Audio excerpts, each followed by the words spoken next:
ಸರ್ಕಾರದ ವಿವಿಧ ಯೋಜನೆಗಳಿಗೆ ಮೀಸಲಾದ ಬಡವರಿಗಾಗಿ ನೀಡುತ್ತಿರುವ ಪಡಿತರ ಅಕ್ಕಿಯನ್ನು ಕಾಳಸಂತೆಯಲ್ಲಿ ಅಕ್ರಮವಾಗಿ ಖರೀದಿ ಮಾಡಿ ಅಕ್ರಮವಾಗಿ ಸಂಗ್ರಹಿಸಿ ಇಟ್ಟಿರುವ ಅಕ್ಕಿಯನ್ನು ಪಟ್ಟಣದ ಸೇಡ್ಜಿ ಗ್ರೌಂಡ್ ಬೀರೇಶ್ವರ್ ಬ್ಯಾಂಕ್ ಹತ್ತಿರ ಸಂಗ್ರಹಿಸಿ ಇಟ್ಟಿರುವುದಾಗಿ ಖಚಿತ ಮಾಹಿತಿ ಮೇರೆಗೆ ರಾಯಭಾಗ ಆಹಾರ ಹಾಗೂ ನಾಗರಿಕ ಸರಬರಾಜು ಇಲಾಖೆ ನಿರೀಕ್ಷಕರು ಶರಣಪ್ಪ ಬಾಗೇವಾಡಿ ಹಾಗೂ ಸೇಬನವರ್ ಇಬ್ಬರು ಆಹಾರ ಇಲಾಖೆಯ ಅಧಿಕಾರಿಗಳು ಪೊಲೀಸ್ ಸಿಬ್ಬಂದಿ ಸೋಮು ಹಲ್ಕಿ ಅವರ ಸಹಾಯ ಪಡೆದು ಅಕ್ರಮವಾಗಿ ಸಂಗ್ರಹಿಸಿಟ್ಟ ಇಟ್ಟಗಿ ಗೋಡಾವನ ಮೇಲೆ ದಾಳಿ ನಡೆಸಿ ಘಟನೆ ಬಹಿರಂಗವಾಗಿದೆ.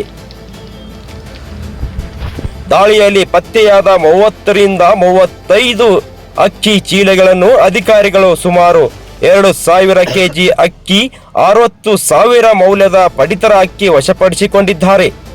ಘಟನಾ ಸ್ಥಳಕ್ಕೆ ಆಹಾರ ನಿರೀಕ್ಷಕರು ಹಾಗೂ ಸ್ಥಳೀಯ ಪೊಲೀಸರು ಭೇಟಿ ನೀಡಿ ಪುರಾವೆ ಸಂಗ್ರಹಿಸಿ ಮುಂದಿನ ತನಿಖೆ ಕೈಗೊಂಡಿರುತ್ತಾರೆ ಎಂದು ತಿಳಿದು ಬಂದಿದೆ.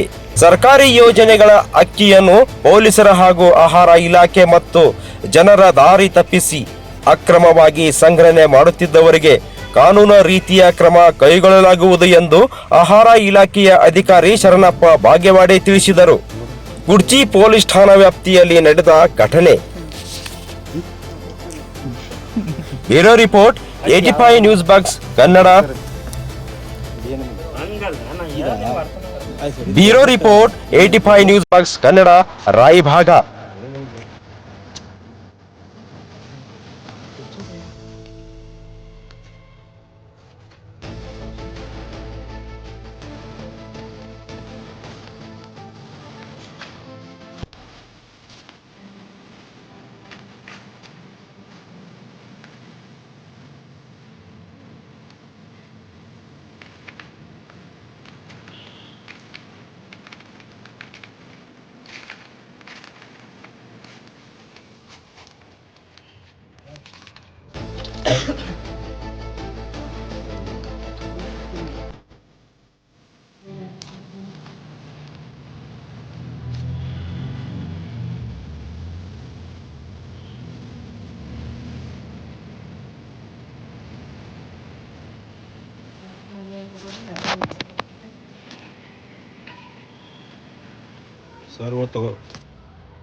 सर्व तो विडियो